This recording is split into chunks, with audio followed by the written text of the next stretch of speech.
So now it's something heavy to talk about. So how many of you have ever seen photos like this? Please raise your hands. Okay. Heartbreaking sight, but unfortunately it happened to refugee every single day. So how many of you have done anything about it? I didn't have any time. I don't know where to start. I don't know where my money is going. Excellent. So we actually, when we heard that stimulus of something going into water, this is where our minds went. And we went to specifically the role of water in the Syrian crisis. And so we were thinking, what can we do? What kind of product could we create that could actually help bridge the gap between being aware of this tragedy and actually doing something about it? And so that's where Slack comes in. So, I think you said that. It's too complex. You don't really know where to start. So one of the first things that Slack does is actually simplify the number of choices that you have to begin getting involved with a particular issue. I think someone else was talking about the amount of time. Sorry. I think someone else was talking about the amount of time that it takes to make a difference. So, what if we could figure out an action that you could take in a few minutes that would make a big impact? Finally, we also saw something about wanting transparency in your actions and understanding how that connects to real impact. Well, what if there's a way that we can help you visualize that? So that's what this does. So first screen is what kind of difference can I make today? As a millennial on the go, this is something that really appeals to me. The first step is signing up with either Facebook or LinkedIn and connecting it to a social profile somehow so that you can kind of get in a community of people who are also doing good. You enter the amount of time you have, anything from a few minutes to maybe almost a whole day. And then you're presented with a list of options. And so challenges really. And it's presented in a Tinder-style interface where you can basically choose to accept the challenge, deny the challenge, or save it for later. So the first thing. Oh, sorry. The first challenge.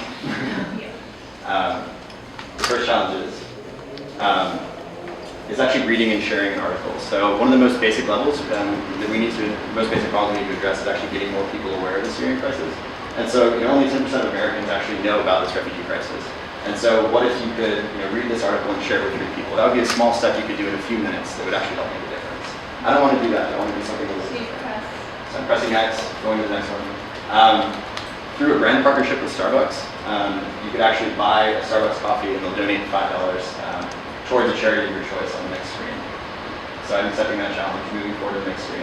I bought the Starbucks coffee. I take a picture of it, so there's proof of my purchase. And then I get a choice of 3 different options. So if I'm somebody that really has a personal connection to issues around maybe children, for example, I could donate a meal to a child for UNICEF. If I'm interested in education, I could actually donate maybe a course or something towards a course at a university that specifically caters to refugees in Germany. Or perhaps if I'm interested in healthcare, Doctors Without Borders, I could donate a round of antibiotics. And so after you've made the action, you're actually given a screen that shows you what your impact is. So it gives you a visualization of it, and then you're given a quick snapshot. When you're kind of scrolling down, sorry. Pretend you're scrolling something on the screen. Exactly, yeah. So you scroll down, and you're given a snapshot of the amount of impact. So great, you've raised $40 this month, $5 today with this action, and that's your overall dashboard. And then you can act again. And then you can act again, which is where... So this is we don't talk about, but you can also see the global impact in the hamburger menu that's kind of showing you how everything is doing overall. So not just your personal progress, but like the progress of these. Okay. So here you're going back to the app again, and today you're thinking, oh, I have more than 2 minutes, I have 4 hours. So what can I do in 4 hours? It's the same principle. I'm going to be given options, and I can turn on my location to find volunteer opportunities in the need. So I find the International Refugee Center, and I'm like, cool, that sounds great, I'm going to do that. Press heart. I go to the center, I check in there, and then, yay, I do my volunteer, get a badge, and I can share my badge on LinkedIn to show how successful I am at giving to the community. And this will be based on your cumulative actions within the platform. So maybe it's the combination of the amount of articles you read shared, the amount of time you spend, and the amount of money you generate. Great. And the idea of the badge is kind of creating a social currency, which builds up a portfolio and can connect people together. So, which is why the idea of having it on LinkedIn and having people connect with you even better. Oh, well, I guess that's it. Unless you guys have something really important to add. We have that one. Yeah, Thank you guys so much.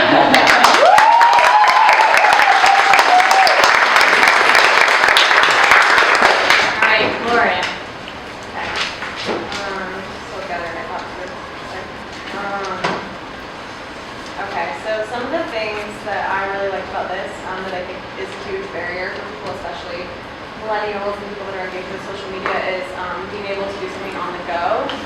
So I know like a lot of volunteer activities require you to sign up for X amount of commitment hours or sign up this much in advance. So I love that you guys thought about how can we tap into that moment and have you decide how much time you're willing to allocate and give different options according to that. I thought that was really great. Also think that the social currency model of it, so getting the badge on LinkedIn and kind of gamifying it a bit was really smart. Tapping into some of the other interfaces that you're seeing today, like Tinder and things that are being effective, allowing people to kind of make those choices in the moment is really smart. And what else was I looking about?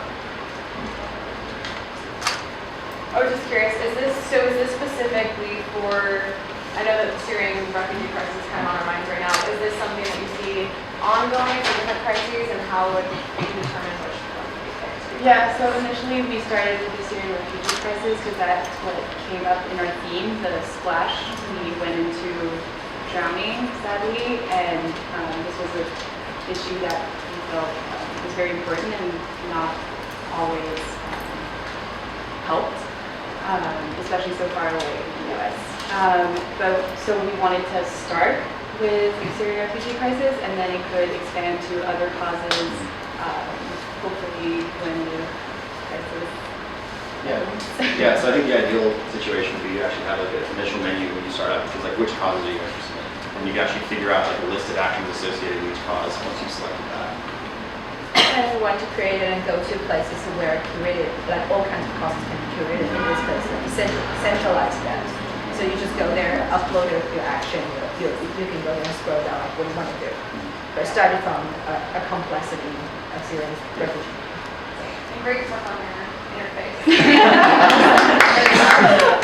This was the initial one. It's like 45 minutes ago I was here. An hour ago. All right, Michael.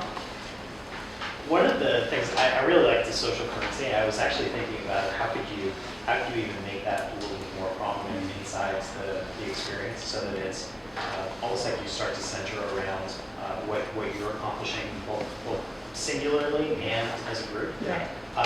I wonder if maybe you could even simplify the overall experience and start to think about how you fill those little moments in time when you're maybe not thinking about this. If it's just an app experience, for example, that might be something that gets used for a little while and then people forget about it. Yeah. So could you create something where it's fitting into edges, where it becomes one of those things that you go back to because it's reminding you at very key moments, like is there an integration with your calendar or with your social networks, that it starts to become something you don't seek it out, it seeks you out at the right time.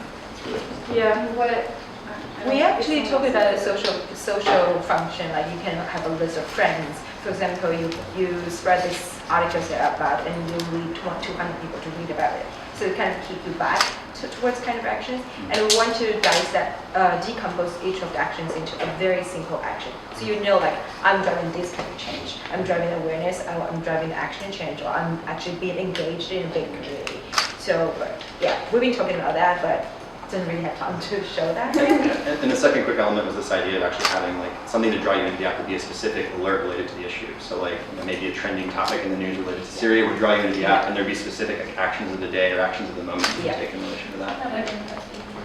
and what would be cool eventually is if we could integrate in LinkedIn or Facebook, and when someone shares an article and it's there, like it could be there, it's like read this article and you'll get X amount of points and you'll be helping this So then it's there. You don't need a reminder. Yeah, it'd be a lot of fun to see if you could start integrating outside of the Yeah, app, so the right. app experience could start to feedback, and it just becomes a part of everything that you do online. Well, thank you. Thank you guys